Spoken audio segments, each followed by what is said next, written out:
At Trusty Aidco, hashtag Trusty Aidco. Did you miss me? Yep. All right.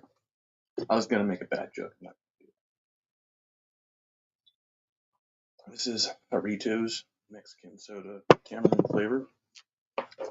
So, first day of day treatment. About as well as can be expected. I, in my infinite wisdom, decided I was going to, blow off some steam over the weekend, get it out of my system. Of course, that's a convenient lie that we tell ourselves because it's not something that just gets out of your system, unless you actually take it out of your system, which is what we're doing now. So, what can you expect from the standard day treatment program? Well, it's a lot like any other group for managing bad habits. It's a mixed bag of people, all substance users, not like sex addicts mixed in there and stuff. Well, they probably are, but we don't talk about that. But whether it be like drugs and alcohol, some people were there for cigarettes as well. It's basically about everybody trying to live a cleaner, chemical-free lifestyle. Um, One guy was in there to get off of kratom and weed. I didn't even know that kratom was addictive, and I guess I could even be more vague when I say that. Just a person, right? Not really supposed to talk too much about it, but I was like, kratom, huh? But I do remember back in the day when we were tweaking hard, me and my ex, we ended up crashing on this guy's couch, and he was having some issues himself, but he was using kratom. And my ex was like, I really think we should talk to him about his kratom addiction. I was like, honey, we're high on meth. What are we going to tell this guy about kratom, Like, but apparently it's a thing. So, cool beans. So I survived day one, and I'm expected to participate more as we get going into this, and I've got like a phone number list, and call people and reach out and develop relationships. And there were like 4 or 5 people who graduated the program today, and they were all very enthusiastic and glad to be done with it, but also they were like, they seemed like they had like formed some genuine bonds there, um, so that's kind of where I'm at. Just day one, getting to know the lay of the land, meet the people, and my counselor, um, whose name and number I did not get, but I guess she's there all the time, so I'll figure it out tomorrow. Um, oh yeah, shaved everything. Well, not everything, but everything up here. What's up, Silver Wolf? Sorry, I was like neglecting the chat there, trying to. So yeah, this is just a check-in update thing, and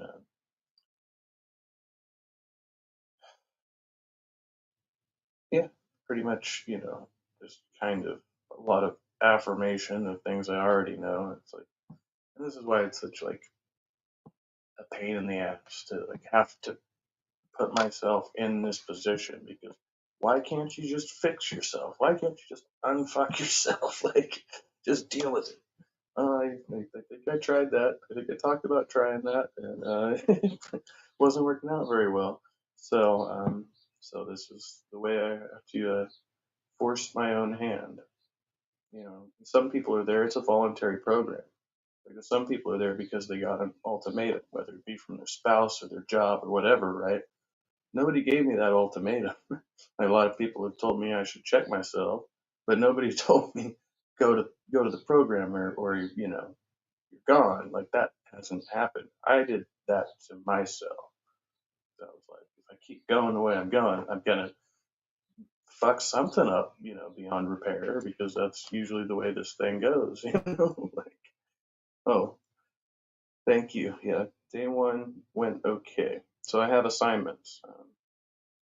I have an assignment due at the end of the week, and little homework things. My little green binder here.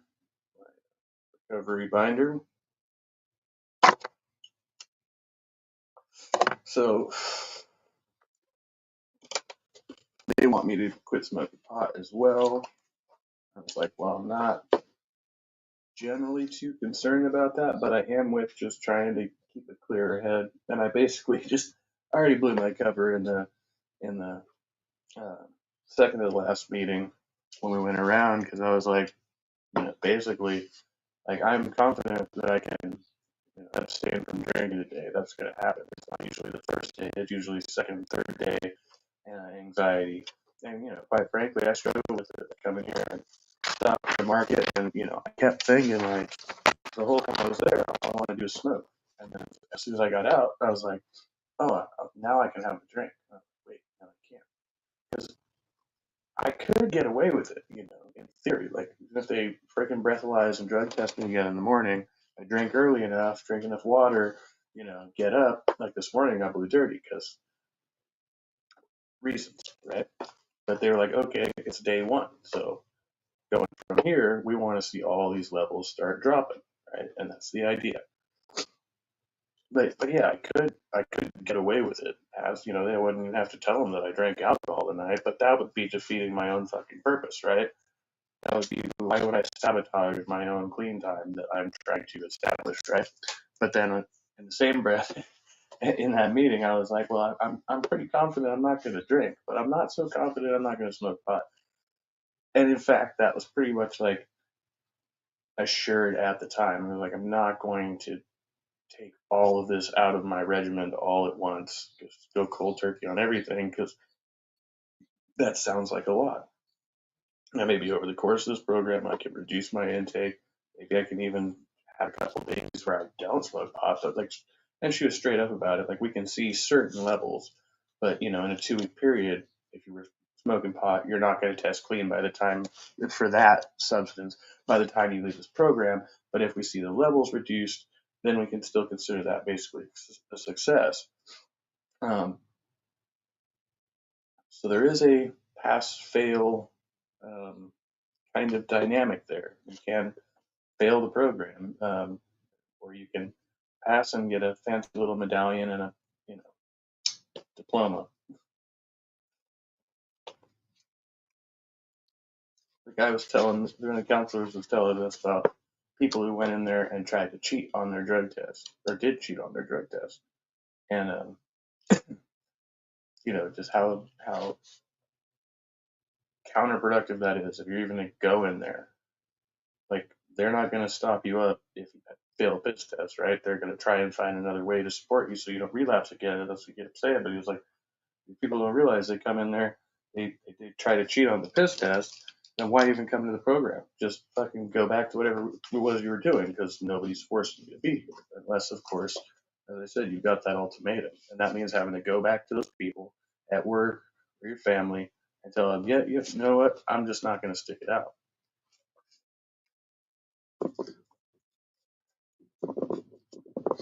So, yeah, this is, well, still got stuff coming out of my system, but fairly sober.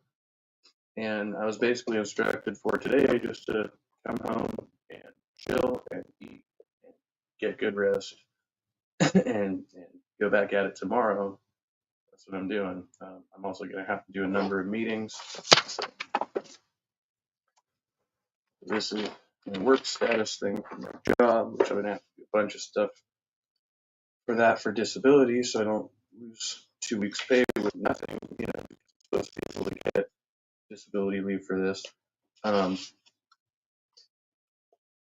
So, and I have my card. So I'm supposed to do 20 meetings within these 2 weeks. And I don't think the meetings that we do at the center are counted. I'm not sure. I should probably clarify on that. Yeah, I'll have to figure that out. Attendance policy. Here's my little work packets. One about changing negative self-talk, pretty obvious stuff. Powerlessness and unmanageability. Addiction is a very cunning and baffling disease. Addiction affects our lives in ways that addicts and alcoholics are unaware of, or maybe they're not so unaware. As the addict, alcoholic enters treatment, it's necessary for them to begin to understand how their addiction was in control of their lives. The purpose of this exercise is to help you understand how your disease has affected you and your life. If you use nicotine or gamble addictively, consider these as you work on your assignment. Please be as honest and thorough as possible. And so you start to look at like, here's your history of alcohol and drug use, at what age, under what circumstance, begin drinking or using drugs, questions like that. And then it's gonna a whole section of what were the consequences. How has the addiction affected your health? How has addiction affected your family? How has it affected your social life? And going through each one of those specifically and actually coming back with a non-bullshit answer, I guess, which we're going to talk about in the meetings anyway. But they want to really make a list, get an inventory. Oh, hey Sandy, good to see you. Well, we're just talking about. I'm in the day treatment program now for the next couple of weeks to. Well, mainly I'm focusing on the drinking and not relapsing on other drugs, and they would also like me to abstain from marijuana. But like I said, that's going to be like I'm still going to try try to reduce that, but that's lower on the totem right now. Um, and then draw a picture representing your powerlessness and share with the group. And a couple people were in there, like one dude just drew a picture of himself, um, just holding a bottle of alcohol, a bottle of pills. Okay. And then another person drew a picture of themselves where they were, you know, the perspective, they were like very small and they were chained to this giant bottle of alcohol. Okay, well, that's not exactly how I see my situation. I don't know how I would draw a picture of my situation. Um, how do you draw poor impulse control? And I don't know. I'll have to figure that one out. And then the next one's going to be exploring emotions. And so between these two, basically, they're going to be my main assignments. One's due this week, one's due next week, but then there's all these smaller assignments in between. And so, yeah, there's that. I'm supposed to, I don't know, they're kind of loose about how they expect you to operate with the meetings. They've got like resources for all of them. So they've got the resources like regular AA and NA, and then I guess they've got like all types of very specific, like now they have CA for cocaine addicts. All right, so that's a thing. And there's one specifically for methamphetamine and all that stuff, but then they still have just the general Narcotics Anonymous group. But then it also says, okay, this is one of the 12 steps.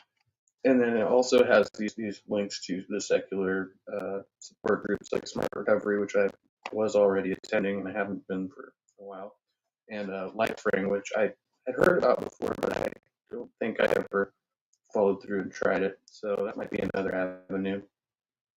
So it doesn't matter which ones I go to, but their treatment program kind of seems to follow a bit more on the AA path, just probably because it's more common, I guess. Um, so they're kind of using those similar terminologies, but acknowledges in here, like, that, in like the Smart Recovery group, we don't tend to refer to ourselves as addicts and stuff like that. It's just a bit more um, trying to focus on it as, because here they're calling it a disease, and over there they're calling it like a condition or a disorder. Um, so I don't know if that really matters much. It's just kind of like trying to find another way to say, yeah, I should stuff up, but hey, what are you gonna do? Doritos. And that's what I realized. Like, yeah, I want a beer. The whole point of this is it's not about what I want. It's never about what I want. Because if I just do what I want all the time, uh, the outcomes are not going to be positive, right? Sometimes I don't know what's best for me, um, or uh, whatever. Uses excuses. So that's day one, and yeah, now I just need to basically, well, I don't have Netflix, but Netflix and chill, so to speak, I guess. But uh, yeah, gonna be here, trying not to drive myself crazy, and making sure that I don't go get any alcohol. I've got no alcohol, and I can't go get any alcohol, even if I want to, because this isn't about what I want right now.